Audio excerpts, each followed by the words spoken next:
Yu-Gi-Oh! Is a trading card game with so many decks to choose from. Players have lots of choices, from structure decks to constructing your own decks. Players try to take their deck to the top. But with so many options, how do you decide?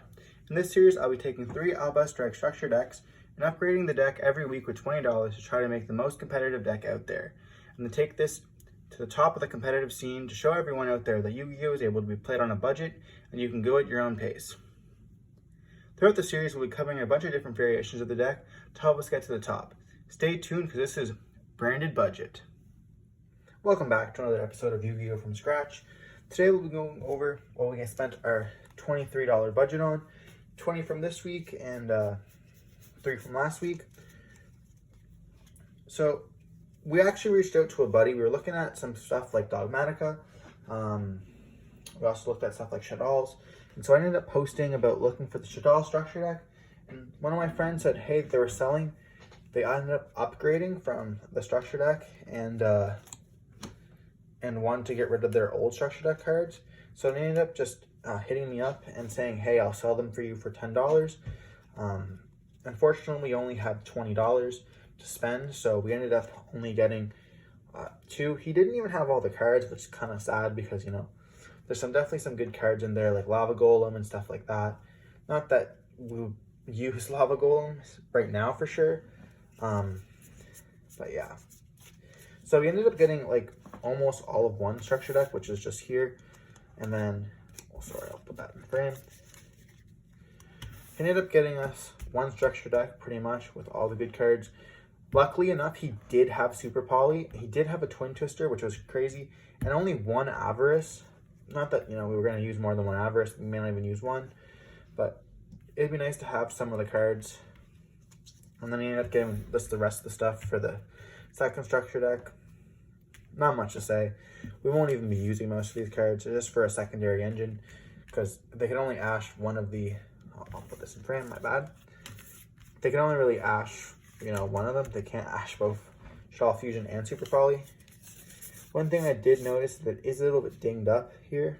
So, but yeah. He gave us all for this. This was $18 total.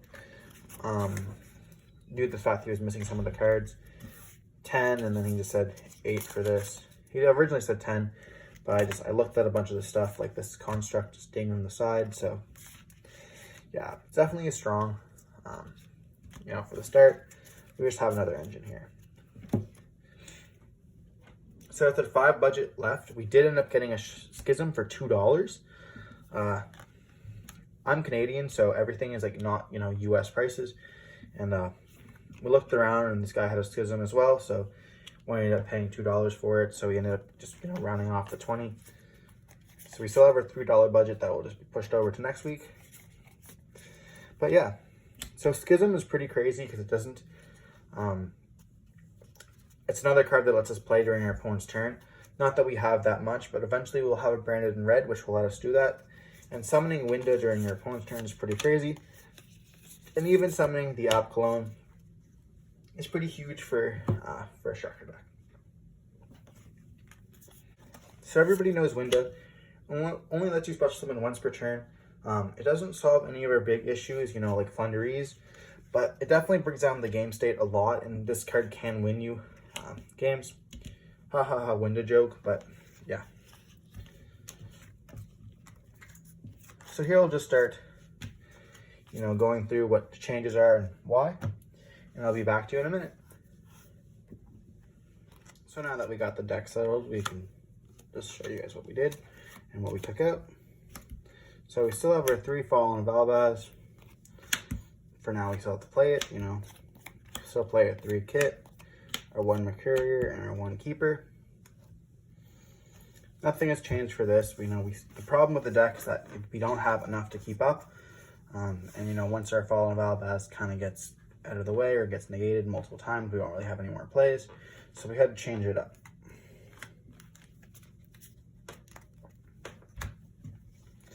Down for our hand traps, we still played a 3 Veiler, the 3 Ogre, the 3 Meister, and the 3 Gamma on the Driver. Nothing has changed here, you know, we don't have the budget to afford more hand traps, and we still have the, you know, light and the darks, so Not bad at all. It's also really nice how you can dump Gamma, you can dump Driver for your fusion spells, and you can still use it. So yeah. Now for fusion spells, our branded stuff, we do play 3 branded fusion. We still have to play it. We play 3 more copies of Albaz.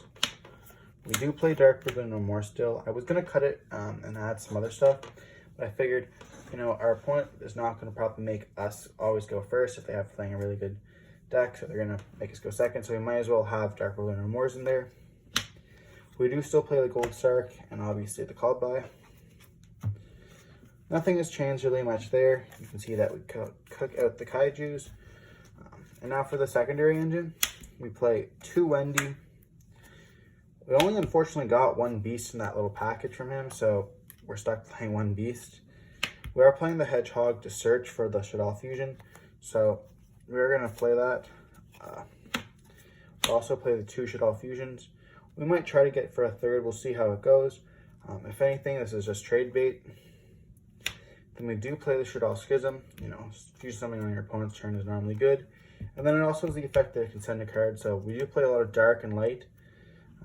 Well, we are in a lot of dark and light format. So being able to send, you know, maybe a Lubellion or something from the grave by summoning off of a construct could be great. And then we are playing to bring it 40. We're trying out Branded Sword. It may come up. I'm not quite sure, but we're ready to test it out.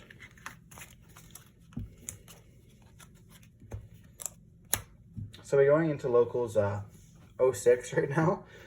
So hopefully, you know, we'll change that score and maybe get a 3-6 record. So we'll see. Now for the extra deck, we are still playing the 3 Mirror Jade, 3 Lubellion. We're now down to 2 Albion. We're still playing the 1, just in case, you know, Contact C. We are playing the Titaniclad. And now for the newly edition, we are playing 2 Winda, 2 App Clone, and 1 Construct. App Clone's really, it's actually a monster negate. A lot of people don't remember that. So we'll see if we can get that going off. Maybe negate a Mirror Jade or something. If we could negate a DP, that'd be kind of crazy. It's also a permanent negate, so that's something to remember. Construct itself is still a good boss monster. It can stop like every extra deck monster, so not stop, but return, so not that bad. For our side deck, we're still playing the D-Barrier. Card's really good. We're still playing the Warning Point. I did want to cut this, and I think it might get cut soon. But yeah, never used it yet. We are playing that there can only be 1 still. Same, might cut this. Doesn't really come up that much, so we'll see. We are playing the Pankratops. Just in case our opponent makes us want to go second, we'll slide it in. Can pretty much trade for anything. We are playing the Aerial just in case, let's say we're playing Outlich. It's really good. Maybe it's even not even that bad versus 10E Brave because you're able to banish some other stuff that they end up using. If they try to use Baron to bounce back, you can always banish that. It's also good to banish any of the 10Es. Now that we do have some back row hate, we're able to play it, which is amazing because before we just were able not to do anything versus set 5 pass. And then for the, I actually don't think we're even going to use this. I don't think there's much we can use it. I guess we can go into a Mirror Jade, but we have our Super Polymerization for the mirror match. Side deck isn't looking too bad.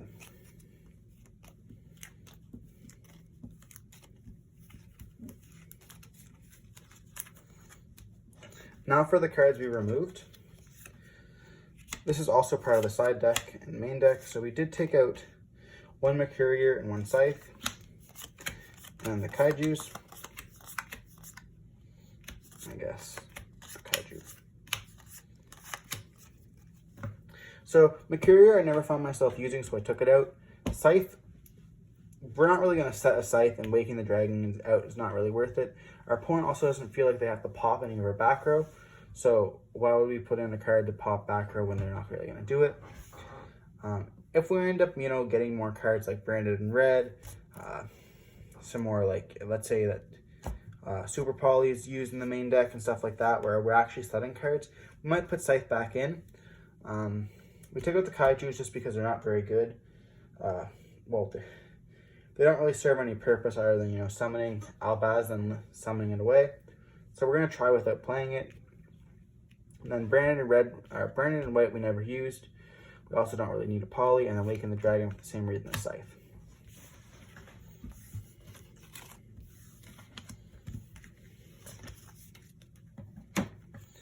And for the extra deck that we took out an Albion. We're never going to make this monster 3 times or even send it, so we just took one out.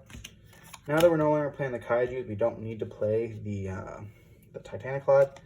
And we're not playing Mercurier at any more than 1, so we took out the Glory Dragons. And I'll see you in a bit for the gameplay. Just opening the OTS pack for today. What's going to be put in the binder.